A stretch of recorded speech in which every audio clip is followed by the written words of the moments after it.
when a man is sexually aroused, chemical reactions begin in the human body and there's stimulation of the parasympathetic nerves. This leads to the release of a substance called nitric oxide. Nitric oxide acts as a neurotransmitter for erection and results in relaxation of smooth muscles. Where is this smooth muscle? Smooth muscles are found in the walls of veins and in the sinusoids, which are the cavities inside the erectile tissue. We discussed this in detail in the episode on cavernous tissue. The important thing is that when these muscles relax, the arteries in the penis begin to widen and pump a large amount of blood.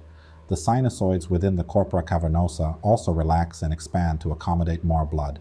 This applies to the rest of the arteries within the penis, so the skin begins to fill with blood, the glans penis fills with blood, and the spongy body fills with blood. This is the stage we call tumescence, which means the penis becomes engorged or filled with blood as the spaces within it fill with blood. This process typically occurs for all patients with venous leakage. So, any patient with venous leakage will tell you that their penis normally swells and fills with blood, but the problem arises in the next step. This stage is called tumescence. What happens here is that a large amount of blood enters the penis, more than the blood exiting it. This results in a type of congestion in the tissues as they become filled with blood, and the blood exiting is less than the amount entering. This occurs in all parts of the penis. Now we come to the important stage, which is the phase of hardness or rigidity. This phase is controlled by the corpora cavernosa. The role of the corpora cavernosa becomes clear here. What happens then inside it? Unlike the other tissues of the penis, where blood enters and exits slowly and with difficulty, here the blood enters and gets trapped. The idea is that blood enters under high pressure and is trapped inside. This causes the blood pressure within the corpora cavernosa to rise significantly, resulting in the penis becoming hard. Rigid due to what? Due to the blood being trapped under high pressure within the corpora cavernosa. It's like a balloon that you blow up very hard, so it becomes rigid. Even though its material is soft and filled with air, it becomes rigid. Why? Because the air pressure inside it is very high. That's the case for a healthy person. So what about a patient with venous leakage?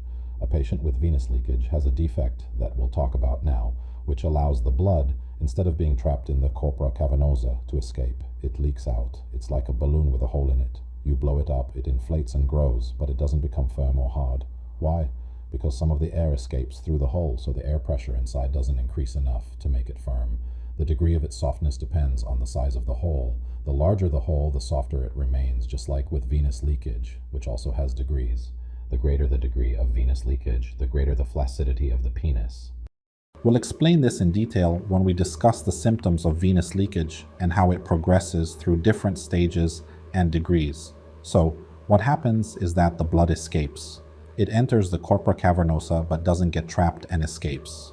We usually simplify it for the patient by saying that there are valves that prevent the blood from leaving the corpora cavernosa, and these valves have failed. This is how we simplify the concept of venous leakage for the patient. But the reality, which might surprise you, is that there's no such thing as valves that prevent blood from leaving the corpora cavernosa during an erection. So what actually causes the blood to get trapped inside the corpora cavernosa? During erection, there is a very complex mechanism called the veno-occlusive mechanism. This is what we'll discuss in detail now, so you can understand what venous leakage is and why its treatment is difficult, especially why its treatment through surgical intervention is challenging. And we'll also answer the question of why vein ligation surgery often doesn't succeed.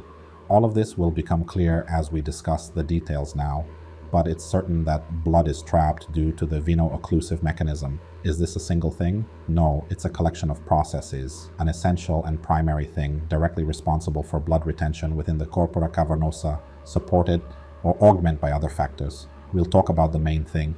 To get back to it, let's step back 2 steps to when we were talking about anatomy.